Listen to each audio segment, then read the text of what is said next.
नमस्कार मित्रों, आप सभी का हार्दिक स्वागत है हमारी चैनल धर्मार्थ पे। मौसूल युद्ध के कारण जब श्रीकृष्ण के कुल के अधिकांश लोग मारे गए तो श्रीकृष्ण ने प्रभास क्षेत्र में एक वृक्ष के नीचे विश्राम किया। वहीं पर उनको एक भील ने भूलवश तीर मार दिया, जो कि उनके पैरों में जाकर लगा। इसी को बहाना बनाकर श्रीकृष्ण ने देह को त्याग दिया। बलराम भी समुद्र में जाकर समाधि ले लेते हैं। ये भी कहा जाता है कि जब श्रीकृष्ण प्रभास क्षेत्र में जाते हैं तो वे वहां पर बलराम को मृत देखते हैं। मौसूल का युद्ध अर्थात यादव लोग कृष्ण पुत्र साम के कारण आपस में ही लड़ मरते हैं। श्रीकृष्ण के अपने परमधान चले जाने के बाद उनके पिता वसुदेव ने भी दूसरे ही दिन प्राण त्याग दिए थे। हस्तिनापुर से अर्जुन ने आकर श्रीकृष्ण का श्राद्ध किया। रुक्मणी, हेमवती आदि कृष्ण की पत्नियां सती हो गई थी। सत्यभामा और दूसरी पत्नियां वन में तपस्या करने चली गई थी। एक कथा के अनुसार जब अर्जुन के पास ये समाचार पहुंचता है तो वे द्वारिका पहुंचते हैं। उनके द्वारिका पहुंचने पर भगवान श्रीकृष्ण की सभी पत्नियों सहित कई यदुवंशी महिलाएं बिलक बिलक कर रोने लगती हैं। पति और पुत्रों से हीन हुई इन स्त्रियों के आर्तनाद को सुनकर अर्जुन भी रोने लगते हैं। उनसे उन स्त्रियों की ओर देखा नहीं जाता है। उनकी आंखों से लगातार अश्रुधारा बहने लगती है। यदुवंश की सभी स्त्रियां अर्जुन को घेरकर इस आस में बैठ जाती हैं कि अब हमारे बारे में कोई तो निर्णय लेने वाला आया। पुरुषों में यदि कोई बचा था तो कृष्ण के प्रपौत्र वज्रनाभ और भगवान श्रीकृष्ण के पिता वसुदेव ही। कुछ स्त्रियां श्रीकृष्ण की पत्नियों से मिलने के बाद अर्जुन अपने मामा वसुदेव से मिलने बड़ी हिम्मत करके उनके महल जाते हैं। श्रीकृष्ण के पिता वसुदेव अर्जुन को देखते ही रोने लगते हैं और उन्हें अपने गले लगा लेते हैं। कुछ समय बाद वे अर्जुन को युद्धों की आपसी लड़ाई का सारा किस्सा सुनाते हैं और बाद में श्रीकृष्ण एवं बलराम के परमधाम चले जाने के बारे में कहते हैं। वसुदेव ये भी कहते हैं कि श्रीकृष्ण कह गए थे कि तुम अर्जुन आओगे और तुम ही अब इन स्त्रियों के बारे में निर्णय लोगे। तुम्हारे यहाँ से चले जाने के बाद इस द्वारिका नगरी को समुद्र डुबो देगा। कुछ समय रुककर वसुदेव कहते हैं कि मेरा भी अंतिम समय आ गया है और तुम ही मेरा अंतिम संस्कार करोगे। अर्जुन वसुदेव की बात सुनकर मन ही मन बहुत दुखी होते हैं। तब वे वृष्णिवंश के सभी मंत्रियों से मिलते हैं और वे इस वंश के सभी स्त्री, बालक और बूढ़ों को यहाँ से इंद्रप्रस्थ ले जाने के लिए इंतजाम करने का कहते हैं। उस दिन अर्जुन रात को द्वारिका में ही रुकते हैं। सुबह समाचार मिलता है कि वसुदेव ने अपनी देह छोड़ दी। ये समाचार सुनकर द्वारिका में फिर से महिलाएं रोने बिलखने लगती हैं। तब अर्जुन अपने मामा वसुदेव के अंतिम संस्कार की तैयारी कर उन्हें नगर से दूर एक स्थान ले जाते हैं।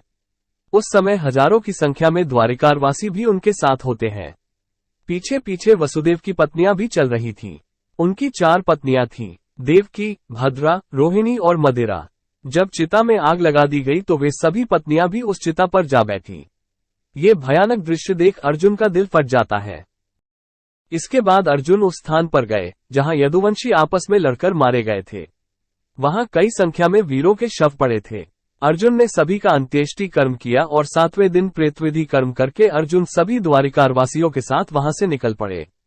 उनके साथ ऊंट, घोड़े, खच्चर, बैल, रथ आदि पर सवार द्वारिकारवासियों के साथ ही भगवान श्रीकृष्ण की 8 पत्नियां भी थीं। साथ में श्रीकृष्ण का प्रपौत्र वज्रनाभ भी था। कहते हैं कि यह लाखों लोगों का लश्कर था। अर्जुन के द्वारिका से निकलते ही नगरी समुद्र में डूब जाती है। इस अद्भुत दृश्य को द्वारिकारवासी अपनी आंखों से देखकर आश्चर्यचकित हो जाते हैं। उस समय वे सभी बस यही सोचते हैं कि देव की लीला अद्भुत है। ये समुद्र तब तक रुका था जब तक कि हम सभी द्वारिका के बाहर नहीं निकल जाते। रास्ते में भयानक जंगल आदि को पार करते हुए वे पंचन देश में पड़ाव डालते हैं। वहां रहने वाले लुटेरों को जब ये खबर मिलती है कि अर्जुन अकेले ही इतने बड़े जनसमुदाय को लेकर इंद्रप्रस्थ जा रहे हैं तो वे धन के लालच में वहां धावा बोल देते हैं।